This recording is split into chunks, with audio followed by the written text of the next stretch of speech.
केंद्र सरकार ने बांग्लादेश, पाकिस्तान और अफगानिस्तान से आए गैर मुस्लिम नागरिकों को भारत की नागरिकता देने के लिए नागरिकता संशोधन कानून यानी सीएए लागू कर दिया है। गृह मंत्रालय ने हाल ही में इस कानून की अधिसूचना जारी की है। अमेरिका ने गुरुवार को कहा कि वह भारत में सीएए की अधिसूचना को लेकर थोड़ा परेशान है और अधिनियम के कार्यान्वयन की बारीकी से निगरानी कर रहा है। अमेरिकी विदेश विभाग के प्रवक्ता मैथ्यू मिलर ने गुरुवार को एक दैनिक ब्रीफिंग में कहा कि हम भारत में सीएए को लेकर चिंतित हैं।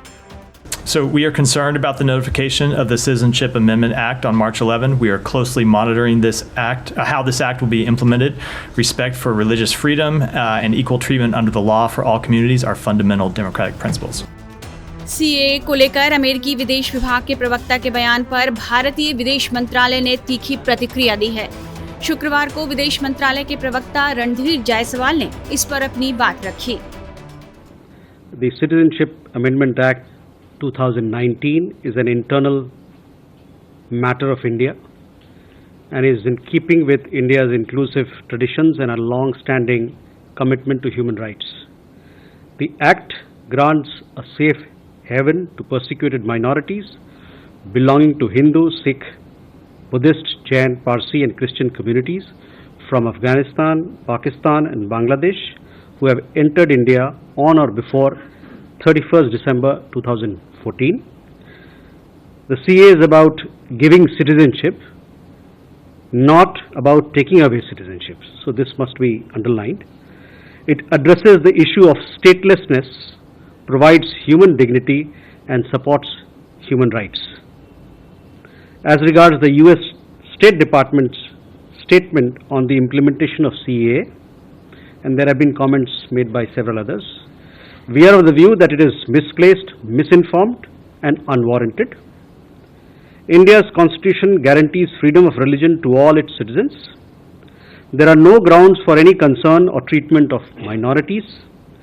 Vote bank politics should not determine views about a laudable initiative to help those in distress.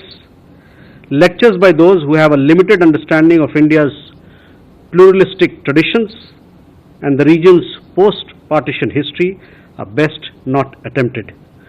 Partners and well-wishers of India should welcome the intent with which this step has been taken. So that is our point on CAA. Bharat के इस stand से साफ है कि भारत इस मामले में किसी भी तरह की गलतफहमी को पैदा नहीं होने देना चाहता और किसी भी देश की दखलंदाजी को बर्दाश्त करने के मूड में नहीं है। इससे पहले गृह मंत्री अमित शाह भी ये साफ कर चुके हैं कि सीएए में किसी की भी नागरिकता लेने का प्रावधान नहीं है।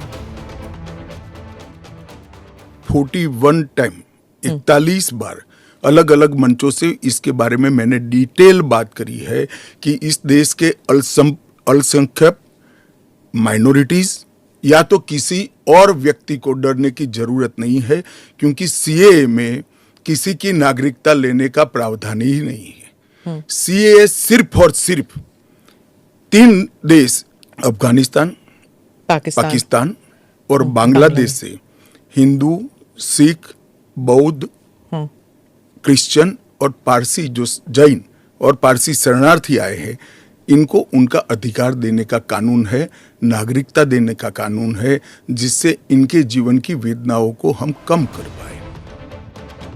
भारत के इस स्टैंड से साफ है कि भारत इस मामले में किसी भी तरह की गलतफहमी को पैदा नहीं होने देना चाहता और किसी भी देश की दखलंदाजी को बर्दाश्त करने के मूड में नहीं है। टाइम्स नाउ नवभारत डिजिटल की रिपोर्ट।